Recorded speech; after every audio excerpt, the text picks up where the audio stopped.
حضور فرماتے ہیں تزوج الودودا والولودا فإنی مکاثر بکم الامم یوم القیامہ. فرمایا جب شادی کرنے لگو نا، تمہاری بہن، تمہاری ماں تمہاری دلہن کو دیکھنے جائے گی، تو مال، دولت، حسب، نسب، سٹیٹس، لیول، یہ ساری چیزیں دیکھنے کے بعد نا یہ ضرور دیکھنا کہ وہ مائی صاحبہ، وہ محترمہ، وہ مستورہ، اس کا کریکٹر کیسا ہے، مزاج کیسا ہے، لب و لہجہ کیسا ہے، بولتی کیسا ہے، اپنے ارد گرد رہنے والوں کے ساتھ اس کا رویہ کیسا ہے. فرمایا جس کو دلہن بنا کے لاؤ نا، ساری خوبیاں ایک طرف رکھ کے ایک خوبی اگر ہے نا تو آپ کا گھر جنت کی نظیر بن جائے گا. فرمایا دو خوبیاں ہونی چاہیے. پہلی خوبی فرمایا بہت زیادہ پیار کرنے والی، محبتیں بانٹنے والی، چڑچڑاپن، ہر وقت ناک پہ غصہ چڑھا ہوا ہے. وہ ماں باپ کو بھی منہ نہیں لگاتی تو دولہا کو اور دولہا کے ماں باپ کو کیا منہ لگائے گی؟ وہ ان کی کیا خدمت کرے گی، کیا ان کے ساتھ محبت کے ساتھ پیش آئے گی. تو رحمت کائنات فرماتے ہیں وہ دلہن لے کر آؤ جو محبتیں بانٹنے والی، جس کے لہجے میں بلا کا پیار ہو، وہ اپنے ماں باپ کا ادب کرنے والی ہو، بھائیوں کا ادب کرنے والی ہو.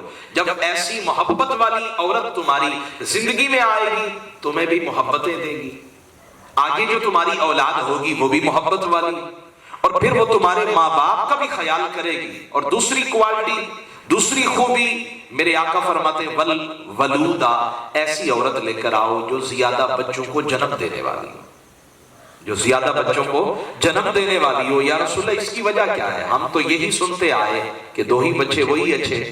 تو محبوب فرمانے لگے نہیں، دو بچے نہیں، یہ سارے بچے ہی اچھے ہیں. بچے سارے اچھے ہوتے، صرف دو اچھے نہیں ہوتے، وگرنہ تو پھر ایک ماں باپ کے گھر کے اندر جو دو پیدا ہوتے اس کے بعد باقی سارے خراب ہوتے. نہ ایسا معاملہ نہیں ہے. بابو فرماتے جتنے بچے زیادہ ہوں گے اتنا میری امت میں اضافہ ہوگا، اتنا میری امت کی کثرت میں اضافہ ہوگا. یا رسول اللہ آپ چاہتے کیا ہے؟ محبوب فرماتے ہیں قیامت کے دن 120 صفیں ہوں گی، 80 صفیں میرے ماننے والوں کی ہوں گی، 40 باقیوں کی ہوگی. میں اپنی امت کی کثرت پہ ناز بھی فرماؤں گا، فخر بھی فرماؤں گا. تو یہ شادی کے مقاصد ہے. تو یہ حسین موقع ہوتا ہے جہاں انسان کے جذبات کو ایک نئی راہ ملتی ہے، نیا راستہ ملتا ہے، انسان مکمل ہو جاتا ہے. جب تک آپ کی شادی نہیں ہوئی آپ کا ایمان خطرے میں ہے، شیطان کے آپ نرغے میں ہیں، وہ کبھی بھی آپ کو بھٹکا سکتا ہے، کبھی بھی آپ کو پٹڑی سے ہٹا سکتا ہے. آپ کی نظریں بے حیا ہو سکتی ہیں، آپ کے کان راستے سے ہٹ سکتے ہیں، آپ کا دل جو ہے وہ وسوسوں کی آماجگاہ بنا ہوا ہے. لیکن جب جذبات کی تکمیل ہو جاتی ہے، جب آپ کی دلہن آتی ہے، جب آپ کے گھر میں آپ کی بیوی آتی ہے، وہ آپ کی رفیقہ سفر ہے، وہ آپ کی پارٹنر ہے لائف کے اندر، زندگی کے اندر، وہ ہر مشکل گھڑی میں، ہر خوشی کے موقع پر آپ کے شانہ بشانہ چلتی ہے نا، تو یہی مرد ہوتا ہے جو پہاڑوں کا سینہ چیر دیتا ہے، دریاؤں کا رخ موڑ دیتا ہے. بیوی اچھی ہے تو پھر آپ کامیابی کے جھنڈے گاڑتے چلے جاتے ہیں. لیکن اگر بیوی ایسی ہے جس کا مزاج ہی اچھا نہیں، جس کا رویہ ہی اچھا نہیں، خامد گھر میں آیا وہ پہلے سر پہ پٹی باندھ کے بیٹھی ہے، بندہ کہتا ہے میں کہاں جاؤں، میں کہاں جاؤں، میں کس طرف جاؤں، میں تو سارا دن محنت کر کے آیا، میں سارا دن اپنے بچوں کے لیے رزق تلاش کر کے لایا، اور یہاں گھر آیا، یہاں تو پہلے ہی مصیبت ہے، یہاں تو پہلے ہی دکھ درد ہے.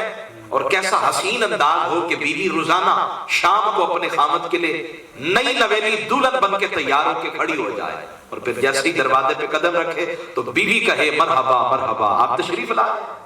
تو گھر جنت کی نظیر بنے گا، گھر سونا بنے گا یا نہیں بنے گا؟ تو میرے حضور نے ہمیں بتایا، وہ حضرت عثمان بن مظعون رضی اللہ عنہ میرے نبی کے صحابی ہیں. توجہ میری طرف، میں اختتام کی طرف آ رہا ہوں. مجھے مکمل احساس ہے، مکمل احساس ہے کہ کافی وقت ہو چکا ہے، لیکن آپ کو بھی احساس کرنا چاہیے، ذرا اونچی آواز سے سبحان اللہ کہنا چاہیے. حضرت عثمان بن مظعون رضی اللہ عنہ حضور کے صحابی ہیں. کبھی کبھی ایسا ہو جاتا ہے بندہ جو ہے نا جی، متوازن زندگی گزارنا انسان کی زندگی میں ایک حسن لاتا ہے. کبھی کبھی ایسا ہوتا ہے کہ پکے نمازی بن جاتے ہیں، سارے کام غلط چھوڑ دیے، اور کبھی کبھی ایسا ہوتا ہے کہ پکی مسجد کو پکا الوداع کہہ دیا، سارے غلط کام کرنے لگے. تو کبھی ادھر ہو جانا کبھی ادھر ہو جانا نہیں، درمیان میں متوازن انداز میں. ایک بندہ جی وہ روزے چھوڑتا ہی نہیں ہے اور پھر جب چھوڑتا ہے تو کبھی رکھتا ہی نہیں.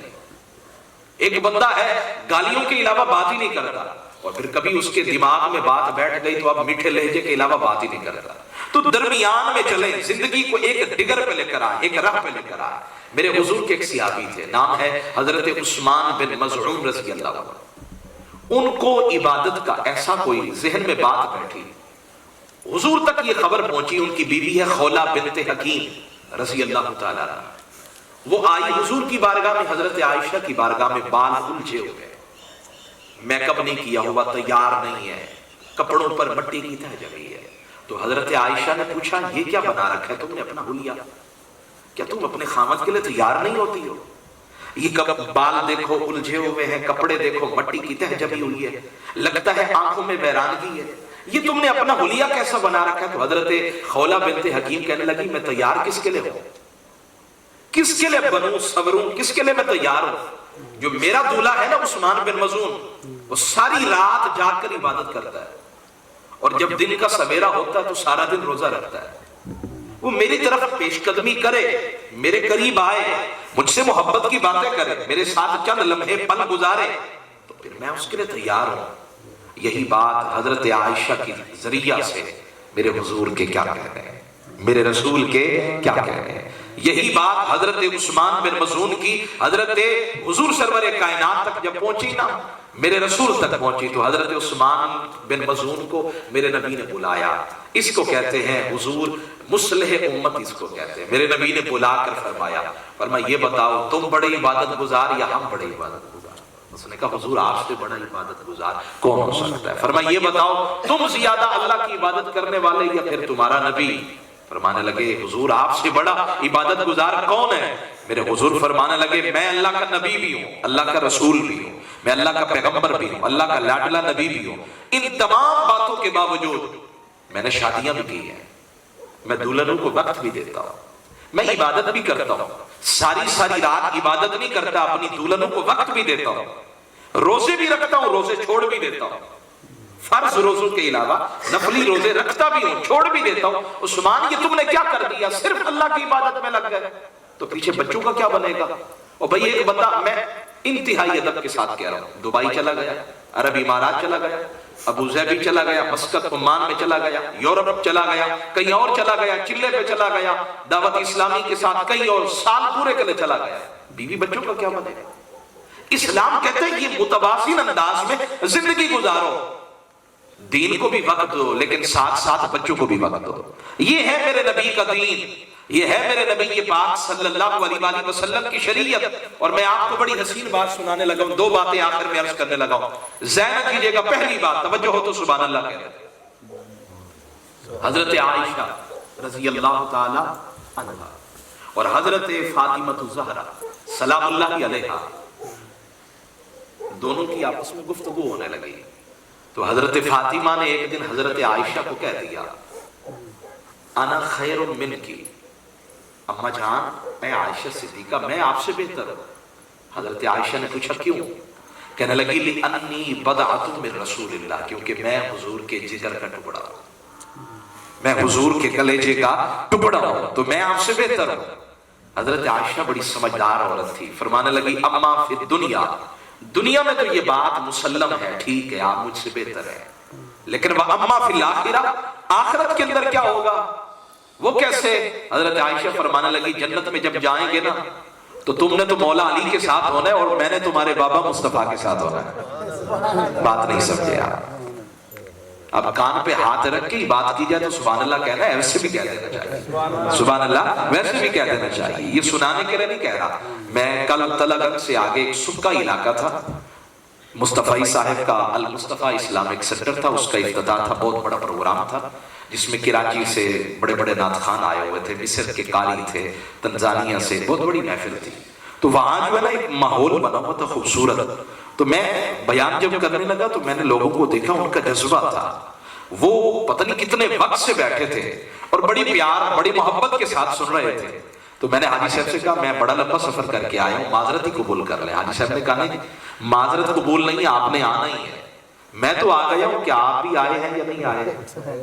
آپ آئے تو سبحان اللہ اونچی آواز سے کہتے ہیں۔ اور میں کہتا بھی نہیں ہوں بار بار ڈیمانڈ نہیں، لیکن کبھی کبھی ڈیمانڈ کرنے کی چس ہی اپنی ہوتی ہے۔ شادی کا موقع ہو تو پھر یہ چس لینی چاہیے، ذرا مزہ لینا چاہیے، سبحان اللہ اونچی آواز سے کہتے ہیں۔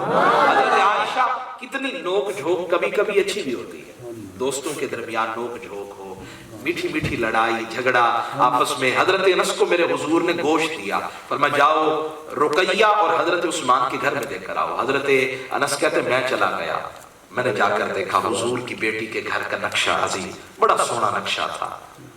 میں نے گوشت دیا، میں واپس آیا، حضور نے بڑے تجسس بھرے انداز میں پوچھا انس بتاؤ نا ذرا میری بیٹی کے گھر میں گئے تھے؟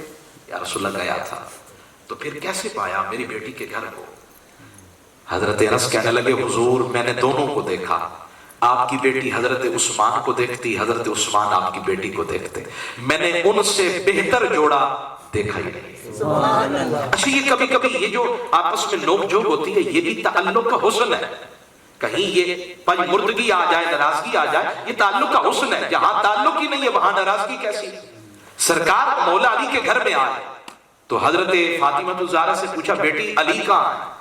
یا رسول اللہ ہماری آپس میں شکر رنجی ہو گئی، تھوڑی نوک جھوک ہو گئی، آپس میں کچھ باتوں میں ناراضگی ہو گئی، تو مولا علی روٹ کر چلے گئے، مولا علی روٹ کر چلے گئے۔ حضور سرور کائنات کی کیا کہنے ہیں، میرے حضور نے فرمایا کون ہے جو بتائے مجھے میرا علی کہاں ہے؟ یا رسول اللہ ایک بندہ آیا کہنے لگا حضور وہ مسجد نبوی میں سوئے ہوئے ہیں، میرے حضور بلانا چاہتے تو بلا سکتے تھے، آپ آقا ہیں وہ غلام ہیں، فرما سکتے تھے علی کو بلا کے لاؤ، لیکن حضور نے فرمایا یہ صرف میرا غلام نہیں میرا داماد بھی ہے، اس کو عزت بھی دینی ہے نا جی، اس کو عزت بھی تو دینی ہے نا، ساری کائنات کا سردار ہو کر۔ حضور نے فرمایا میرے علی کو بلا کے نہ لاؤ، ہم خود چل کے جائیں گے، ہم خود چل کے جائیں گے۔ یہ تعلق کا حسن ہے، آپ کسی کو عزت دینا جانتے ہی نہیں ہیں اور بدلے میں آپ امید لگائے بیٹھیں کہ یہ بھی عزت دے یہ بھی عزت دے یہ بھی عزت دے، کیسے عزت ملے گی؟ آپ دے کر دیکھیں، بدلے میں اس سے زیادہ سود کے ساتھ عزت ملے گی آپ۔ ہر جگہ بھی سود اچھا برا نہیں ہے، کہیں کہیں سود اچھا ہوتا ہے، پیسوں میں سود اچھا نہیں ہے، لیکن پیار میں سود بہت ہی اچھا ہے۔ کہیں سے پیار تھوڑا ملا بدلے میں اس نے اور بڑھ کے پیار دیا تو یہ سود اچھا ہے، تعلق میں سود اچھا ہے، بات میں سود اچھا ہے۔ تو میرے آقا کے غلاموں سرکار کائنات امام الانبیاء فرمانے لگے میرے علی کو بلا کے نہ لاؤ، ہم خود چل کے جائیں گے۔ وہ منظر کتنا دلکش ہوگا جب آمنہ کے لال چل کے گئے ہوں گے اور پھر میرے حضور گئے۔ اب میری طرف دیکھیں گے تو حدیث سمجھ آئے گی۔ ایک بندہ ہوتا ہے چت سیدھا لیٹا ہوا اور ایک ہوتا ہے پہلو کے بل لیٹا ہوا۔ مولا علی پاک پہلو کے بل لیٹے ہوئے تھے، آپ کی پشت مبارک سے کپڑا ہٹا ہوا تھا۔ سرکار گئے، مدھم قدم رکھے، دبے قدموں کے ساتھ زمین پہ قدم رکھے، کہیں میرے علی کی نیند کے اندر خلل نہ آ جائے، میرے علی کی نیند میں خلل نہ آ جائے۔ حضور تشریف لے گئے، بڑے آہستگی کے ساتھ بیٹھ گئے۔ اب حضور مولا علی کی پشت پر مٹی کے ذرے جمے ہوئے تھے، سرکار اب کیا کرتے ہیں مٹی کے ذرے بھی ہٹاتے ہیں اور فرماتے ہیں قم یا ابا تراب، اے مٹی والے کھڑے ہو جاؤ، اے مٹی والے کھڑے ہو جاؤ۔ کسی نے کہہ دیا مولا علی فلاں بندہ آپ کو گالیاں دے رہا ہے، آپ نے فرمایا کیا کہہ رہا ہے؟ کہنے لگے جی وہ آپ کو ابو تراب کہہ رہا ہے، مٹی والا۔ آپ نے فرمایا مجھے اتنا نام علی بھی پسند نہیں ہے جتنا مجھے ابو تراب پسند ہے، کیونکہ میرے رسول نے مجھے کہا ہے۔ تو یہ تعلق کا حسن ہے، برداشت نہیں کریں گے تو زندگی کی گاڑی کبھی نہیں چلے گی۔ اور بھائی وہ کہتا جی میں تو ماں باپ کی بات برداشت نہیں کرتا، تیری کیسے کروں؟ میں نے کہا پھر تو بندہ کیسا ہے، تو کیسا مرد ہے، تو برداشت ہی کسی کی نہیں کرتا۔ اور بھائی معیار یہ ہونا چاہیے کہ یار بڑی بڑی باتیں میں یوں ہی نظر انداز کر دیتا ہوں، اگنور کر دیتا ہوں، توجہ ہی نہیں کرتا۔ اور بھائی آپ مر جائیں گے، ختم ہو جائیں گے، ہر ایک کی بات لے کے بیٹھیں گے، مر جائیں گے، کچھ نہیں بچے گا۔ پہلے تھوڑی ڈپریشن ہے، پہلے تھوڑی پریشانیاں مشکلات ہیں کہ آپ ہر ایک کی بات لے کے بیٹھ جائیں، چھوڑ دیں سارے معاملات جو آپ کے ارد گرد ہیں، ان کو پیار بانٹتے جائیں، زندگی کم بڑھ جائے گی پیار بڑھ جائے گا۔ یہ ہے حسن، یہ ہے زندگی کا جمال، یہ ہے زندگی کی خوبصورتی۔ میرے رسول صلی اللہ تعالی علیہ وآلہ وسلم، حضرت فاطمہ کہنے لگی اما جان میں آپ سے بہتر ہوں۔ حضرت عائشہ بھی عالمہ تھی، حضور کے گھر میں رہنے والی، کہنے لگی آپ دنیا میں تو بہتر ہیں لیکن جنت میں آپ ہوں گی مولا علی کے ساتھ اور میں ہوں گی آپ کے بابا مصطفیٰ کے ساتھ۔ اور پھر نبی کا ٹھکانہ تو سب سے اعلیٰ، حضور کا ٹھکانہ تو سب سے اعلیٰ۔ حضرت فاطمہ زہرا سلام اللہ علیہا فسکتت فاطمہ، جواب نہ بنا، لاجواب ہو کر چپ ہو گئی۔ اور پھر تعلق اسی کو کہتے ہیں۔ سیدہ عائشہ صدیقہ کھڑی ہو گئی، کھڑی ہو کر ثم قبلت رأسہا، سر کو چوم کر کہنے لگی اے میری بیٹی فاطمہ، کاش لیتنی شعرۃ من رأسک، کاش عائشہ صدیق کی بیٹی نہ ہوتی، تیرے سر کا ایک بال ہوتی۔ یہ میرے لیے بڑے اعزاز کی بات تھی، کیونکہ تو محبوب کی گود میں کھیلی ہے، تو محبوب کے کاندھوں پہ بیٹھی ہے۔ اور بھائی بیٹا جو ہوتا ہے، جو بیٹی ہوتی ہے، یا تو باپ کا حسن لے کر آتا ہے یا ماں کا حسن لے کر آتا ہے۔ تو سیدہ کائنات کے اندر سیدہ خدیجہ کا حسن بھی تھا، مصطفیٰ جان رحمت کا بھی حسن تھا۔ اور پھر کیا کہنے ہیں، میں بارہا سناتا رہتا ہوں، شادی کے موقع پہ وہ یہودی مدینہ کی یہودی عورت نے شادی کا موقع تھا، تو اس نے کہا جی اس کو بلائیں، دعوت دیں، جب یہ پرانے کپڑے پہن کے آئے گی تو مزاح کا موقع ملے گا۔ سیدہ کائنات کو بلایا گیا تو بابا جان کی طرف آئی، کہنے لگی مجھے اپنی پرواہ نہیں ہے، لیکن اگر انہی کپڑوں میں میں گئی اور مدینے کی یہودی عورتوں نے میرا مزاح اڑایا تو حضور یہ میرا نہیں، یہ آپ کی ذات پہ اعتراض ہوگا۔ محبوب مسکرا کے فرمانے لگے پریشان کیوں ہوتی ہے، تو بیٹی مصطفیٰ کی ہے تو کرم بھی رب فرمائے گا۔ جبریل آئے، جنت کا جوڑا لے کر آئے، سیدہ کائنات حسن حسین کی اماں، ان کے حسن کے کیا کہنے، اور پھر جب جنت کا جوڑا پہنا پھر تو اور ہی کیا بات ہے۔ پہن کر جب آپ گئی نا، وہ پہلے منصوبے بنا کے تیار ہو کے ہیں، آج مزاح اڑائیں گے، تیر چلائیں گے، نشتر چلائیں گے، فلاں کریں گے، لیکن جب سیدہ کائنات نے قدم رکھا نا، سارے اندازے ختم ہو گئے، ساری باتیں ہوا بن گئی۔ وہ کہنے لگی یہ کیا ہو گیا، انگلیاں دانتوں میں دبا کے کہنے لگی یہ جوڑا کہاں سے آیا، ہم نے بھی تو مدینہ کے بڑے قیمتی کپڑے خریدے ہیں، لیکن یہ جوڑا کہاں سے آیا۔ سیدہ کائنات نے بڑی متانت کے ساتھ ٹھہرے ہوئے لہجے میں فرمایا مجھے اور کچھ نہیں پتا، مجھے میرے بابا مصطفیٰ نے عطا کیا۔ انہوں نے کہا یہ بتاؤ آپ کے بابا کو کس نے دیا؟ سیدہ کائنات کہنے لگی میرے بابا کو جبریل نے دیا۔ کہا جبریل کہاں سے لائے؟ کہا من الجنت، جنت سے لے کر آئے۔ انہوں نے کہا اگر مصطفیٰ کی بیٹی کا یہ مقام ہے کہ جنت سے جوڑے آتے ہیں تو پھر دلیل کی ضرورت نہیں ہے۔ فقلنا نشہد ان لا الہ الا اللہ، ہمیں اس نبی کا کلمہ پڑھائیں، لا الہ الا اللہ محمد رسول اللہ صلی اللہ تعالی علیہ وسلم۔ میری بات ختم ہو گیا۔